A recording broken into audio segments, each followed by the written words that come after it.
Bonsoir à tout le monde. C'est déjà quatrième message. Le temps passe vite pour moi, j'espère pour vous aussi. Écoutez, ce soir, nous allons voir l'histoire vraie d'une petite fille qui a changé le monde de l'époque. C'est une expression, mais dans ce cas-ci, ça s'est avéré être vrai. Vous savez, on va avoir l'histoire d'Israël qui rejette Dieu et qui n'est pas guéri, et de Dieu qui va aller guérir un général syrien. Donc, c'est ce qu'on va étudier dans 2 Rois, chapitre 5.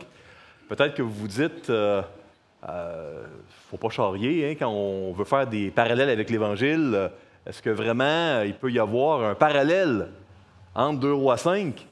Hein, Dieu qui ne guérit pas les lépreux d'Israël, mais guérit ceux de Syrie. Est-ce qu'il peut y avoir un parallèle entre les Juifs qui ont rejeté l'Évangile et puis les non-Juifs qui ont pu avoir accès à l'Évangile?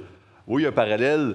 Jésus nous le dit dans Luc chapitre 4. Il cite lui-même le génie de voir cela, faisant le lien intertextuel. Assez intéressant de voir cela.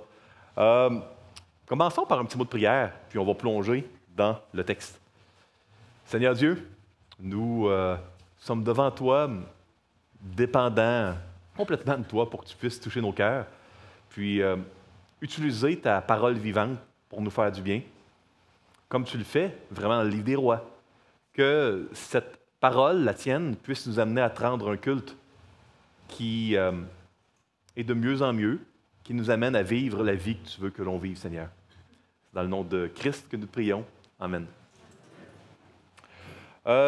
Écoutez, on va lire les premiers 5 versets et j'ai intitulé cette section-là « Êtes-vous attentifs à la voix de Dieu ». On va couvrir l'entièreté là, de 2 Rois, chapitre 5. Et voilà. Naaman, chef de l'armée du roi de Syrie, jouissait de la faveur de son maître et d'une grande considération, car c'était par lui que l'Éternel avait délivré les Syriens. Mais cet homme fort et vaillant était lépreux.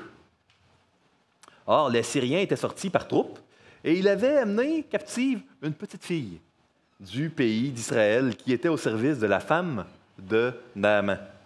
Et elle dit à sa maîtresse, « Oh, si mon Seigneur était auprès du prophète qui est à Samarie, le prophète le guérirait de sa lèpre. » Naaman alla dire à son maître, « La jeune fille du pays d'Israël a parlé de telle et telle manière. » Et le roi de Syrie dit, « Va, rends-toi à Samarie, et j'enverrai une lettre au roi d'Israël. » Il partit, prenant avec lui 10 talents d'argent, 6000 cycles d'or et 10 vêtements de rechange. Donc, ici, on est dans une époque de trêve. Il y a eu, le long de la vie de Joram, roi du royaume du Nord, et Ben-Hadad II, le roi de Syrie, il y a eu des guerres presque constamment, avec des petits répits, des petites trêves. Il y a eu une petite fille. Bon, on devrait peut-être évaluer l'âge de cette personne-là entre 12 à 20 ans, quelque chose comme ça. C'était quelqu'un qui était probablement une adolescente. Pourquoi pas 15 à 30, comme je vous disais dans 2 Rois 1. 2 raisons. Dès qu'on avait nos premières règles, il y a 3000 ans dans le Moyen-Orient, on devenait mariable et on devenait une nara, une jeune femme.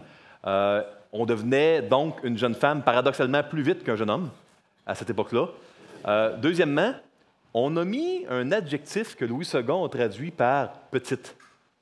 Qu'est-ce que ça veut dire, une petite fille? Le mot « katon », traduit par « petite », pourrait être traduit aussi par une fille qui est une fille sans importance, qui n'a pas vraiment de signification, insignifiante. Ce serait une bonne traduction. Donc, on a vraiment l'histoire d'une adolescente qui était soit très, très jeune ou soit insignifiante, un des deux. Est-ce que cette personne-là était connue, on n'a même pas son nom. Elle est anonyme. Est-ce qu'elle a été violée par les troupes syriennes? Est-ce que ses parents ont été tués? Est-ce qu'elle avait, vous savez, est-ce qu'elle était traumatisée? Elle avait-tu un syndrome de stress post-traumatique? Des crises de panique? Écoutez, mettez-vous dans la peau d'une adolescente qui se fait emmener dans un autre pays. On ne parle pas l'hébreu en Syrie, hein? On parle l'araméen, un genre d'ancêtre de l'araméen à cette époque-là. Et là, on sert une famille qui a peut-être tué tous les gens qu'on connaissait. Puis, moi, je suis assez impressionné parce qu'on a une époque dépravée, donc il n'y a pas beaucoup d'authentiques disciples de l'Éternel. Puis Dieu a permis à cette petite fille-là d'être capturée. C'était l'enfant, probablement, d'une famille qui servait l'Éternel. Et il n'y en avait pas beaucoup. Moi, si j'avais été à sa place, j'aurais peut-être lutté contre la colère. Pourquoi, si moi, je suis dans la minorité qui servent l'Éternel, pourquoi ça tombe sur moi de me faire capturer dans un pays ennemi? Peut-être que j'aurais rejeté l'Éternel. Vous savez, Jésus a dit dans l'Évangile qu'il existe 2 commandements qui résument toute la Bible, la loi et les prophètes. Aime Dieu, aime ton prochain.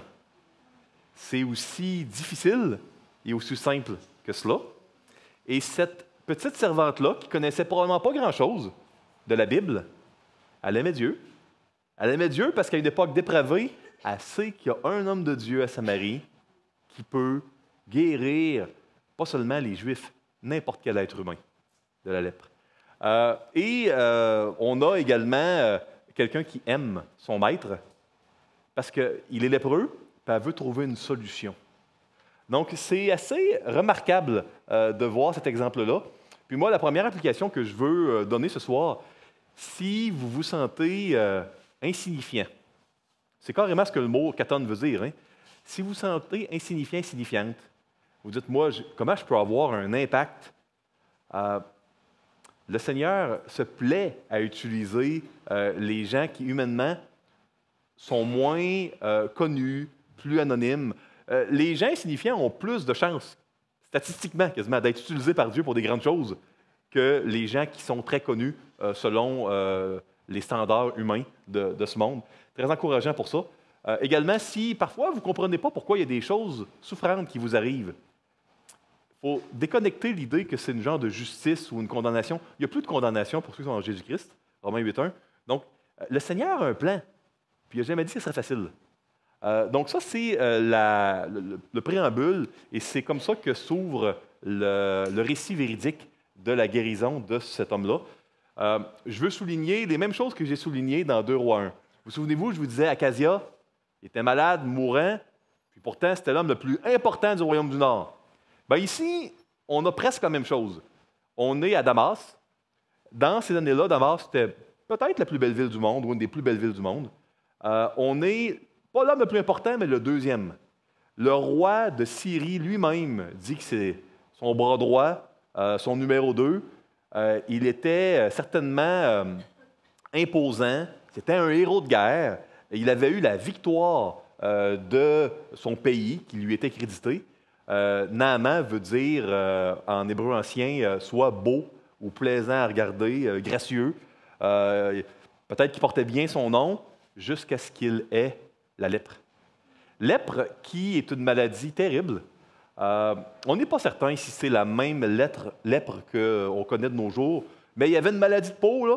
Puis la lèpre, on perd des doigts, on peut perdre le nez, on peut perdre une oreille. C'est la chair pourrie. C'est contagieux, donc tu ne peux pas toucher les gens. Tu ne peux plus toucher les gens que tu aimes. Tu es mis à l'écart. Donc, c'est vraiment pas une maladie qui est facile. De nos jours, la lèpre se guérit, mais ça ne se guérissait pas à cette époque-là, pas du moins par la médecine moderne. La somme d'argent qu'il emmène pour rencontrer le prophète, c'est une somme énorme. Vous savez, 10 talents d'argent puis 6 000 cycles d'or, là. Peut-être que vous vous souvenez dans un roi 16, Omri, le roi d'Israël, qui avait acheté la colline, la montagne sur laquelle il y a Samarie, ça coûtait 5 fois moins cher. C'est 5 fois le coût de la montagne de Samarie, le montant qu'il amène en cadeau. Ça a pris plusieurs chameaux pour amener le cadeau. C'était un homme, il avait, d'un certain point de vue, maintenant tout, mais dans le fond, il n'y avait rien. Puis, c'est un peu une des morales de l'histoire. Ici, je veux vous donner un petit topo sur les rois de Syrie, parce que là, on parle des rois de Syrie depuis un certain temps. On va en parler pratiquement tous les jours jusqu'à la fin de la semaine. Puis, peut-être que vous vous dites, « Hey, il vivait vieux, Ben-Hadad. On en a parlé dans Un roi, puis là, on en parle jusqu'à la fin. » C'est que c'était un nom de trône. Okay? Ben, ça veut dire fils. Hadad, c'était le nom propre de Baal. Comme vous savez, l'Éternel, c'est le nom propre de notre Seigneur. Seigneur, c'est le titre. Éternel, c'est son nom propre dans Exode 3, Yahweh. Ben, Baal, il y avait un titre, Baal, et son nom propre, c'était Hadad. Donc, les rois de Syrie se faisaient appeler les fils de Hadad. Donc, vous comprenez que le culte de Baal, c'était vraiment le culte à avoir quand tu étais en Syrie. Donc, ici, on est vraiment dans... En fait, jusqu'à la fin de la semaine, jusqu'à la fin du livre des rois, on est... en fait, c'est pas vrai ce que je vais vous dire. On est jusqu'à 1 roi, chapitre 8, avec Ben-Hadad 2. Donc, c'est lui qu'on va voir aujourd'hui puis demain. Et à partir de 1 roi 8, il va se faire tuer. Et Hazaël va prendre la relève. Par la suite, il va avoir Ben-Hadad, qui est le fils de Hazaël, et ainsi de suite. Et puis, après Rétsin, il va y avoir la fin de l'Empire de Syrie, qui va être complètement détruit. Puis ça, on va y revenir un peu plus tard. Donc, quand on voit Ben-Hadad, ce n'est pas tous les mêmes, il y en a plusieurs. Et puis, c'est seulement pour vous donner un peu un petit topo. En passant, ça n'a pas un rapport direct, là, mais c'est drôle quand on peut savoir à quoi quelqu'un ressemblait il y a 3000 ans. Puis ça, c'est peut-être à quoi ressemblait Hazaël. C'est une sculpture de Hazaël qu'on vous pouvez retrouver au Louvre à Paris. Donc, je le répète, tous ces faits-là, c'est documenté et on a des pièces, des artefacts archéologiques un peu partout dans le monde, dans différents musées. Donc, la Bible est un livre qui est tout à fait crédible et historiquement valide. Bon, versets 6 à 8. Quel est votre refuge dans le malheur? Il porta au roi d'Israël la lettre, où il était dit, « Maintenant, quand cette lettre te sera parvenue, tu sauras que je t'envoie Naaman, mon serviteur, afin que tu le guérisses de sa lèpre. » Après avoir lu la lettre, le roi d'Israël déchira ses vêtements et dit, « Suis-je Dieu pour faire mourir et pour faire vivre, pour qu'il s'adresse à moi, afin que je guérisse un homme de sa lèpre? Sachez donc et comprenez qu'il cherche une occasion de dispute avec moi. » Lorsqu'Élisée, homme de Dieu, apprit que le roi d'Israël avait déchiré ses vêtements, il envoya dire au roi, « Pourquoi as-tu déchiré tes vêtements? Laisse-le venir à moi, et il saura qu'il y a un prophète en Israël. » Donc, c'est vraiment une réalisation qui était incomplète que le roi Joram d'Israël avait. Il était assez lucide, Joram, pour savoir qu'effectivement, il n'a pas le pouvoir de guérir un homme, et puis que c'était embarrassant d'avoir la puissance militaire supérieure à côté de toi qui te cherche querelle constamment, qui cherche des raisons pour faire la guerre, là, te demande de guérir son général. Donc, c'était pas de bon augure, mais malheureusement, il était incrédule.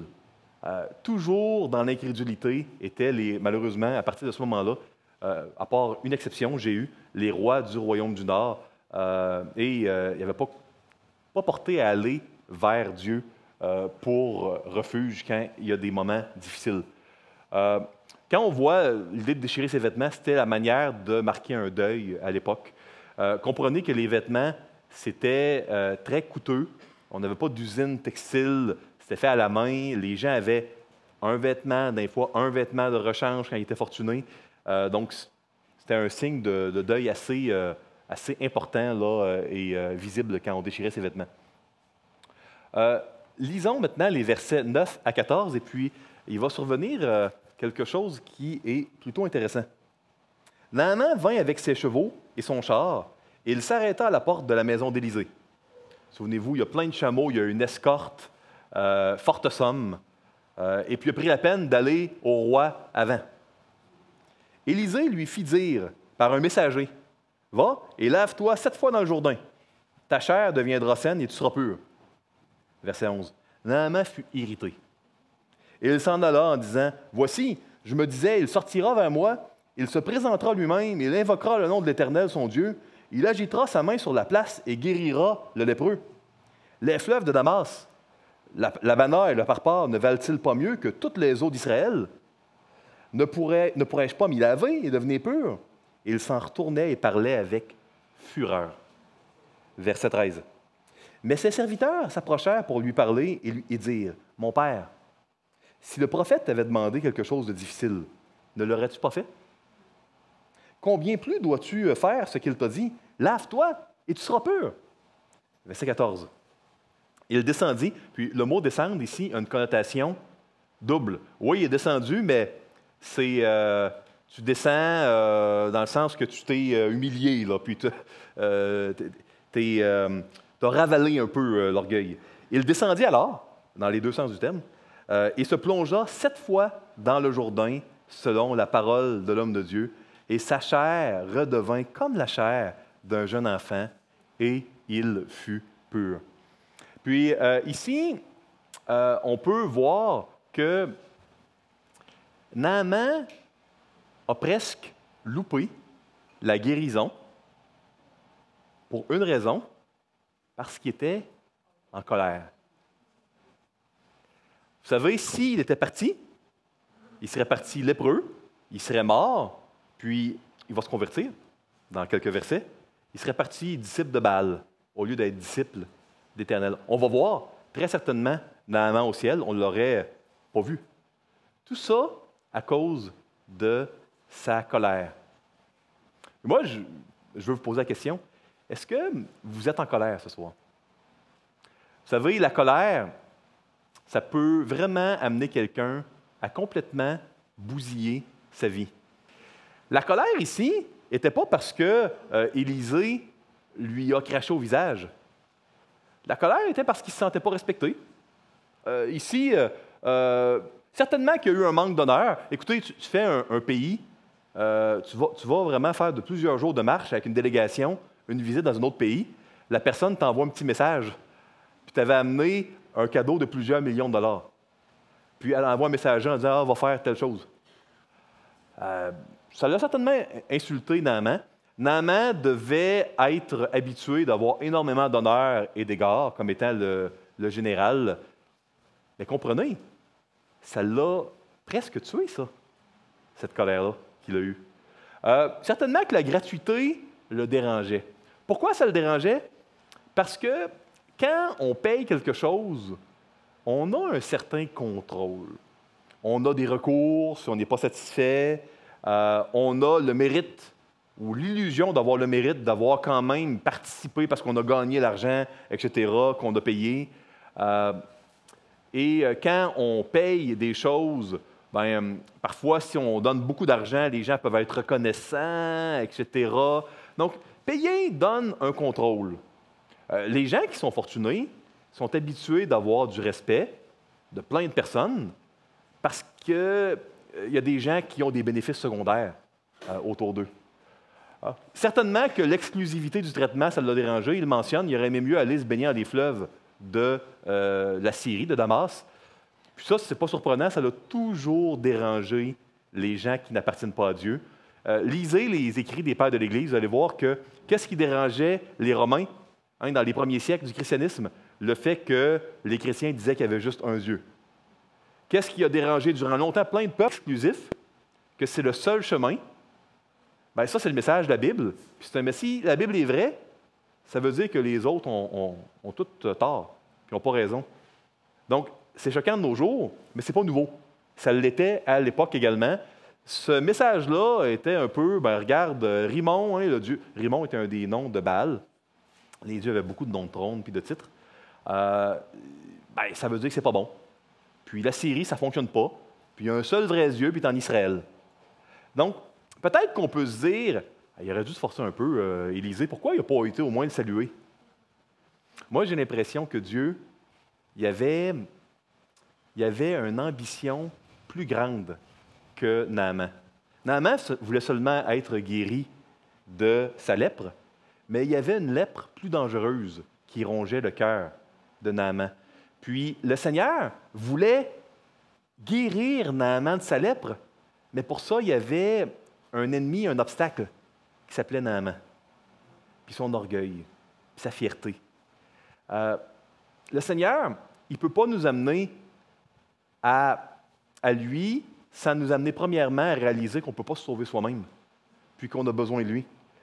Pas de bonne nouvelle d'être sauvé avant d'avoir la mauvaise nouvelle qu'on est perdu et qu'on a besoin d'être sauvé. Vous comprenez?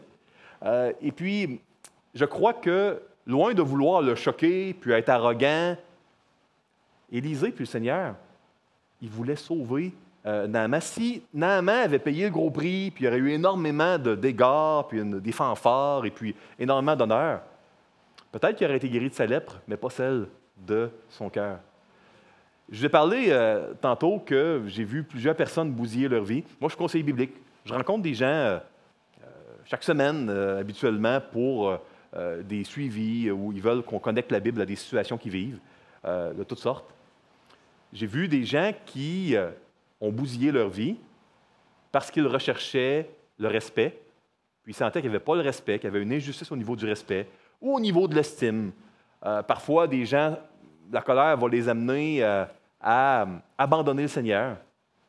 Pas la colère pour des grosses choses. La colère, souvent, issue d'éléments d'orgueil. Je mérite mieux que ça. Je ne devrais pas être traité comme ça. Vous savez, moi, je suis vraiment content que Dieu ne me donne pas ce que je mérite, parce que je mérite l'enfer éternel. Donc, mais ça, le problème, c'est que quand les gens agissent mal envers moi, je suis de la même trempe que vous, je l'oublie. Comme dans 2 Pierre, chapitre 1, je mets en oubli la purification, parfois, de mes anciens péchés, puis ça m'amène à penser que je mérite le respect, mais ça, il faut vraiment ne pas cultiver une telle chose. Parce que, retenez une chose, la colère, ça tue. On mérite une chose, c'est l'enfer, puis Dieu, par la foi, les enfants de Dieu ici, Dieu ne l'a pas donné, puis la justice divine a été accomplie autrement. Il faut se rappeler de ce qu'on mérite vraiment, ce qu'on mériterait si ce n'était pas de Christ. Et si quelqu'un ici n'est pas un enfant de Dieu, croyez, mettez votre foi et obtenez, vous aussi, de ne pas recevoir ce que vous méritez pour l'éternité. C'est gratuit, c'est par la foi, et puis c'est la foi exclusive en Jésus. C'est choquant, ça l'était il y a 3000 ans, ça l'est encore aujourd'hui. La Bible est la même, puis le message d'aujourd'hui, il est toujours valide après 3000 ans. Allons dans les versets... peut-être une mention rapide, puis après ça, je vais lire la suite. Quand il est mentionné que sa chair est devenue comme celle d'un jeune enfant, on a mis le même mot qu'au début du chapitre pour la petite servante. Fait que c'est vraiment... il y a eu une guérison miraculeuse, là. Pourquoi 7 fois dans le Jourdain? Pourquoi pas 2 ou 3? Si vous lisez Lévitique 14, il y avait 7 aspersions qui étaient faites pour guérir le lépreux. Donc, tout est cohérent là, avec comment le Seigneur agit puis les nouvelles créations qu'il fait. Donc, allons maintenant pour les versets 15 à 19. Naaman retourna vers l'homme de Dieu avec toute sa suite. Lorsqu'il fut arrivé, il se présenta devant lui et dit, « Voici, je reconnais qu'il n'y a point de Dieu sur toute la terre si ce n'est en Israël. » Voyez-vous que là, il a changé. Il s'est humilié, il a descendu dans le Jourdain, dans les deux sens du terme. Pauvre Naaman qui faisait tout le temps affaire avec des rois, puis Dieu lui envoyait toujours des serviteurs, des servantes. Là, une fois qu'il s'est humilié, il rencontre Élisée. Une fois qu'il s'est humilié, il accepte le Dieu d'Israël. Et maintenant, accepte, je te prie, un présent de la part de ton serviteur. Élisée répondit, « L'Éternel dont je suis le serviteur est vivant, je n'accepterai pas. » C'est pas qu'il n'était pas permis de faire des offrandes à l'époque. Élisée voulait protéger Naaman. Ça aurait été potentiellement une occasion de chute. Il fallait que cette nouvelle humilité qui l'avait amené à la conversion perdure encore un peu. Ça aurait été trop dangereux pour Naaman de donner. Donc, il a préféré ne pas accepter Élisée. Je continue. 17. Alors Naaman dit, « Puisque tu refuses, permets que l'on donne de la terre à ton serviteur, une charge de 2 mulets, car ton serviteur ne veut plus offrir à d'autres dieux, ni holocauste, ni sacrifice, et il n'en offrira qu'à l'Éternel, qu'à Yahweh, le nom personnel du Dieu d'Israël. Verset 18. Voici toutefois ce que je prie l'Éternel de pardonner à ton serviteur. Quand mon maître rentre dans la maison de Rimon pour s'y prosterner et qu'il s'appuie sur ma main, je me prosterne aussi dans la maison de Rimon. Veuille l'Éternel pardonner à ton serviteur lorsque je me prosternerai dans la maison de Rimon. Élisée lui dit, va en paix. Donc, après avoir été guéri, la première chose que cet homme si orgueilleux-là a fait, il demande pardon à 2 reprises. Demander pardon, c'est quelque chose qui peut être très humiliant, puis choquant quand on n'a pas goûté à la grâce de Dieu. Mais quand on vient de goûter à la grâce de Dieu, c'est beaucoup plus facile de demander pardon pour nos offenses, que ce soit à Dieu ou à notre prochain. J'aurais aimé vous dire que l'histoire de Naaman et de la petite servante se termine ici. Mais malheureusement, il y a une suite qui est plutôt dramatique.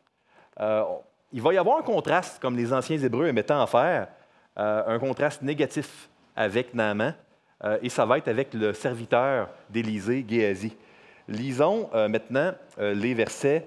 Je vous ai montré ici maintenant, si vous vouliez savoir à quoi ressemble Baal, c'est lui. Évidemment, c'est une invention, Baal, il n'existe pas.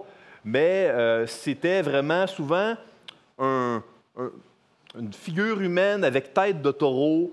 Souvent, il y avait une foudre dans la main parce qu'on disait que sa voix à Baal, c'était le tonnerre.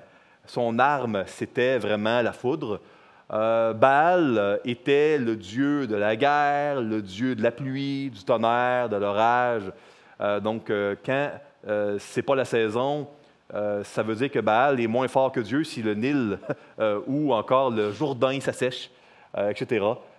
Donc, ici, on voit différentes sculptures qu'on a encore dans les musées de Baal. Celle-là provient de Carthage. La première, je crois qu'elle provient même de Syrie du Nord, si ma mémoire est bonne. Il y avait d'autres déesses. Achéra et Astarté, on va en parler un peu plus tard, parce que malheureusement, ces personnages-là infâmes vont venir, vont faire partie de l'histoire un peu plus tard. Intéressant de savoir que le culte de Baal, c'était un culte basé sur l'immédiat. Les possessions matérielles, tu avais beaucoup de prostitution sacrée, fait que c'était beaucoup axé sur le sexe. Prostitution sacrée, c'est quoi? C'est tu vas avoir des relations sexuelles avec une prostituée sacrée, puis l'argent va aller au temple. Et c'était, croyez-le ou non, extrêmement répandu durant des siècles et des siècles. Donc, l'immoralité sexuelle n'est pas une nouvelle arme de l'ennemi. C'était pleinement assumé. C'était dans le culte de bien des dieux, dont Baal. Puis, vous savez, il n'y avait pas dans la théologie des gens qui servaient Baal l'idée d'être justifié de ses péchés pour une éternité. Tu n'avais pas ça. C'était tout du court terme. Vous savez, regardez les idoles du Québec. Matérialisme, se faire plaisir, on le mérite, sexe, possession, contrôle. Ça n'a pas tellement changé. On est dans un autre continent, des milliers d'années après, mais la manière dont le malin utilise le mal n'a pas changé. C'est seulement les noms. Il n'y a plus de figure de taureau avec tout ça, mais c'est pas si différent.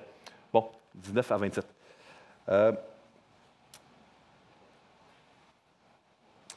Élisée lui dit, va en paix. Lorsque Naaman eut quitté Élisée et qu'il fut à une certaine distance, Géasi, serviteur d'Élisée, homme de Dieu, se dit en lui-même, voici mon maître a ménagé Naaman, ce Syrien, en n'acceptant pas de sa main ce qu'il avait apporté. L'Éternel est vivant, je vais courir après lui et j'en obtiendrai quelque chose.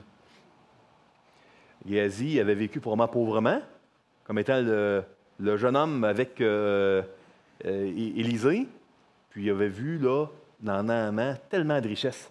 Verset 21. Et Géasi courut après Naaman.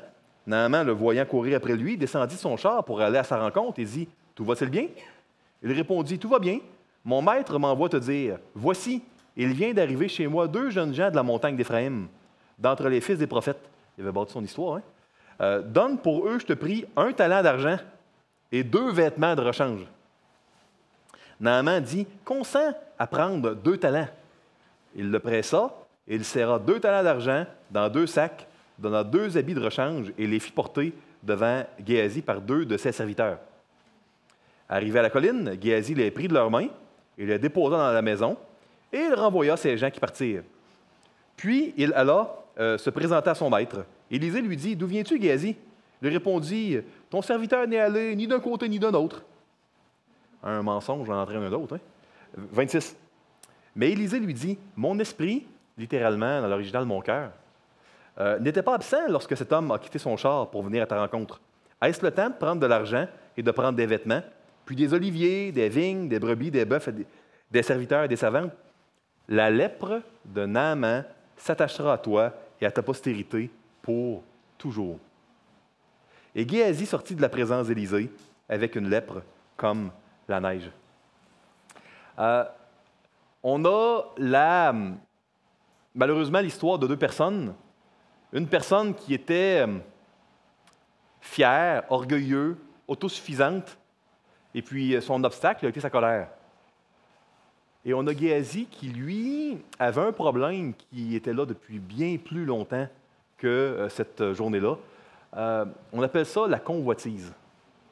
Certainement qu'il aurait voulu être comme Naaman, être riche, être célèbre, avoir des serviteurs, avoir de l'autosuffisance. Certainement pas ce qu'on a en étant avec Élisée. C'est assez intéressant parce qu'on va revoir d'autres serviteurs d'Élisée plus tard, dont un qui va avoir les yeux ouverts, puis va voir des chariots de feu. Puis en français, c'est le même mot. Mais dans l'original, c'est pas le même mot. C'est pas le mot serviteur ici. C'est le mot jeune homme. Mais comme les jeunes hommes étaient souvent des serviteurs, on l'a traduit serviteur. Il n'est jamais appelé dans tout l'Ancien Testament serviteur Géasi. C'est le mot Nahar, c'est le mot jeune homme qui est utilisé. Ah, le prochain serviteur, lui qui va avoir les yeux ouverts à Dothan, lui, il va avoir le vrai titre là, d'un serviteur, pas Géasi. Il était avec Élisée. Son problème à Géasi, comprenez-moi, c'était pas un manque de connaissances. Quand tu es dans l'entourage d'Élisée, le prophète, tu entends tous ses speeches, tu sais, c'est pas ça. C'est pas un problème d'influence. Il y avait une bonne influence avec Élisée. C'est pas un problème d'un manque d'expérience personnelle, spirituelle. Tu es avec Élisée, tu vois les miracles, tu vois quelqu'un revenir à la vie, etc.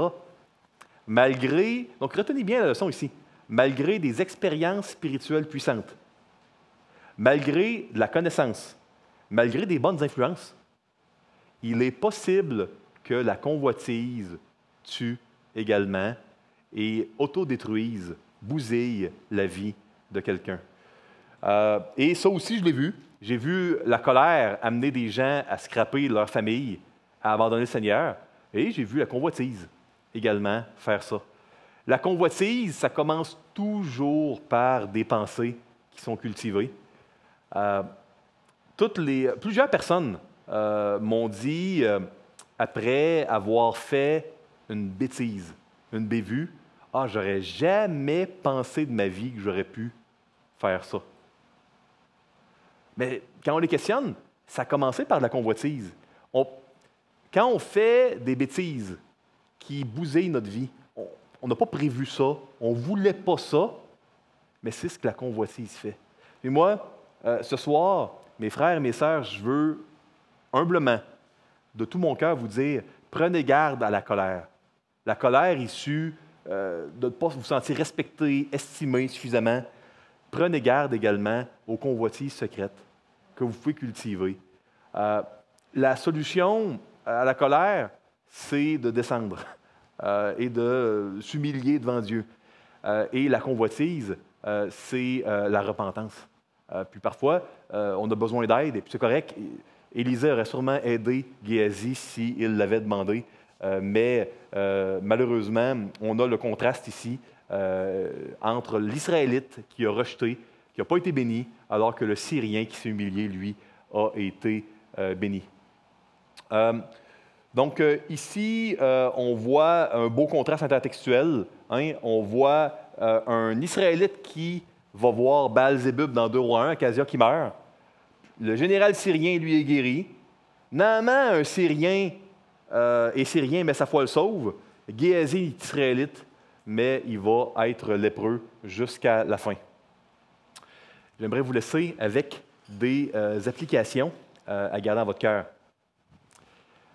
Vous savez, c'est rare qu'au camp de famille, au camp des boulots, on va afficher d'une manière visible la colère qui peut nous ronger. Parce que on a un peu plus de subtilité que ça. Vous savez, au camp de famille, on veut faire un peu plus attention. Mais c'est très sournois. C'est très insidieux, la colère. Puis, le Seigneur, il a un agenda pour vous aujourd'hui. Il veut transformer votre colère. Votre colère ne vous amènera pas à réussir votre vie.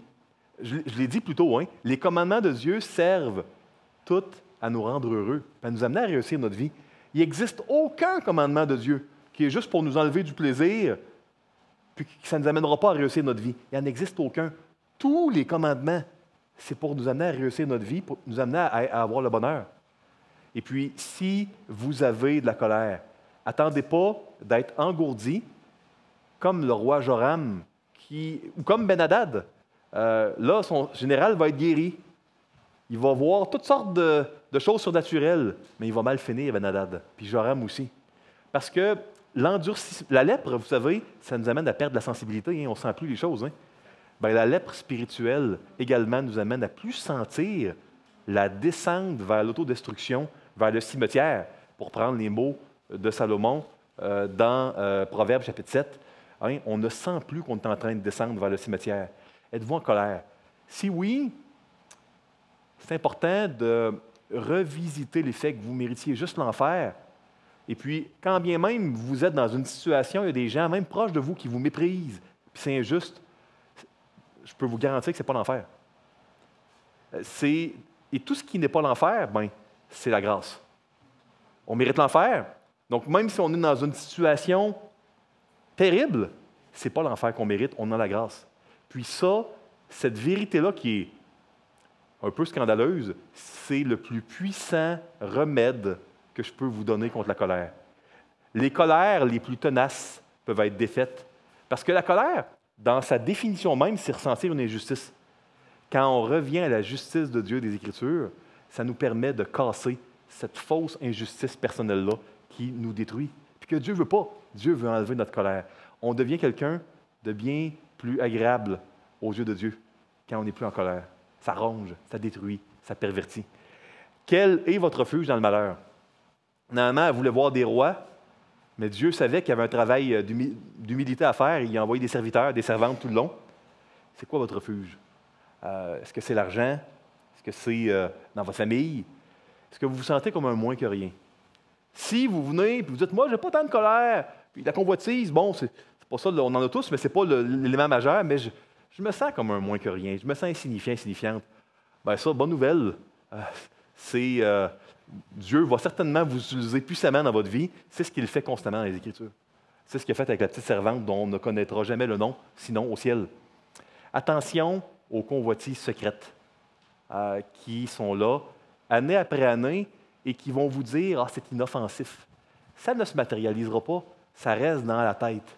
Attention à ça. Allez chercher de l'aide si vous avez besoin d'aide. Si vous avez une dépendance, allez chercher de l'aide. Mais attention aux convoitises secrètes. Le Seigneur, il veut, par notre cœur, nous amener à ne pas rendre le culte qui est agréable à Dieu. Les cultes, c'est une expression de notre cœur. Si notre cœur n'est pas à bonne place, on ne pourra jamais rendre un culte agréable à Dieu. Donc, notre roi peut nous conduire dans un culte agréable à Dieu. Notre roi, c'est Jésus-Christ. C'est le seul qui a la puissance sur notre cœur et qui veut nous amener à avoir un cœur transformé. Il veut transformer notre cœur. Ça ne sera pas agréable, mais ça va être beau, ça va être bon. Puis il faut lui faire confiance. Vous faites confiance à un chirurgien, peut-être, ça ne sera peut-être pas agréable tout ce qu'il va vous faire. Il faut faire confiance à plus forte raison à Jésus-Christ, même si ce n'est pas toujours agréable.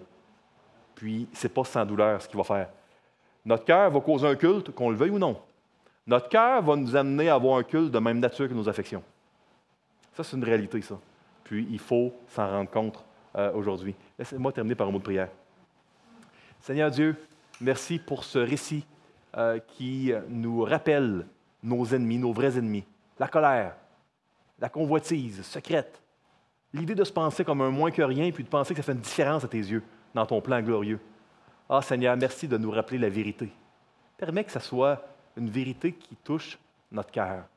Donne-nous suffisamment de foi pour répondre favorablement de cœur, de tout cœur à ta vérité. Merci parce que tu es bon, tu es bienveillant, tu es aimant, miséricordieux, gracieux. Merci pour qui tu es. Dans le nom de Christ, nous te prions. Amen.